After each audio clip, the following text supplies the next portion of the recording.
Traffic ট্রাক্টরের সাথে আমার পরিচয় দি মেটাল প্রাইভেট লিমিটেডের যে প্রতিনিধি আমাদের এলাকায় আসে তাদের সঙ্গে চলাফেরা করে কথাবার্তা বললে বিশেষ করে হাসান ভাই আছে, ওনার সঙ্গে কথাবার্তা বলেই মানে আপনাদের ট্রাকের সঙ্গে আমার পরিচয় বা সম্পৃক্ততা। ট্রাফিক ট্রাক্টর 2022 সালে কিনেছি, মোটামুটি 2 বছর ওভার হয়ে গেল।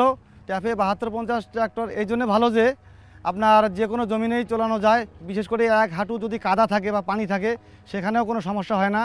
এবং বিশেষ করে যে ডাইভারশন আমরা উঠি জমি থেকে যখন রাস্তার উপরে উঠি সেখানে উঠতে কোনো অসুবিধা হয় না। জ্বালানি করে যথেষ্ট কম। আমার মনে করেন যে সারাদিনে চাষ করার পরেও যে অতিরিক্ত যে আমার আয় হয় সেটা দিয়েই আমার ড্রাইভার সুন্দর চলে, আমার কোনো সমস্যা হয় না।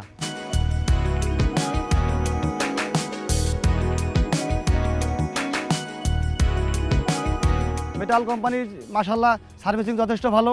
বিশেষ করে ইঞ্জিনিয়ার মেকানিক্স যারা আছে তারা আমাদের সঙ্গে প্রতিনিয়ত যোগাযোগ রাখে এবং জিজ্ঞেস করে যে আমার গাড়ির কী অবস্থা, কেমন চলতেছে, কোনো সমস্যা আছে কি না।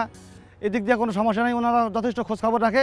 আর পার্টসের বিষয়টা হলো পার্টস আমরা অ্যাভেলেবেল আমাদের আশেপাশেই পাই, যখন প্রয়োজন মেকানিক্স পাই, ইঞ্জিনিয়ারকে সাথে পাই, আমাদের পার্টসেও পাই। এদিক দিয়ে আল্লাহর রহমতে সব দিক দিয়ে ভালো আছি, কোনো রকমের সমস্যা নেই।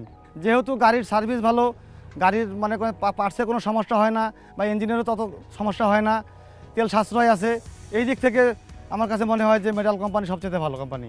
বিশেষ করে দিনাজপুরের বীরগঞ্জ উপজেলা যে আমরা আছি, ট্রাফিক ট্রাক্টর যথেষ্ট আছে এবং এই ট্রাক্টরের চাহিদা আছে, চাষের চাহিদা আছে, গ্রাহকরাও পছন্দ করে চাষ। সেক্ষেত্রে আমাদের এই উত্তরাঞ্চলের মধ্যে দিনাজপুর জেলার বীরগঞ্জ উপজেলায় যথেষ্ট ট্রাক্টরের চাহিদা আছে এবং চাষবাস চলতেছে, গাড়ি মানুষ কিনতেছে। আমারও ভবিষ্যতে গাড়ি কেনার ইচ্ছা আছে, আরেকটা গাড়ি কিনবো আমি।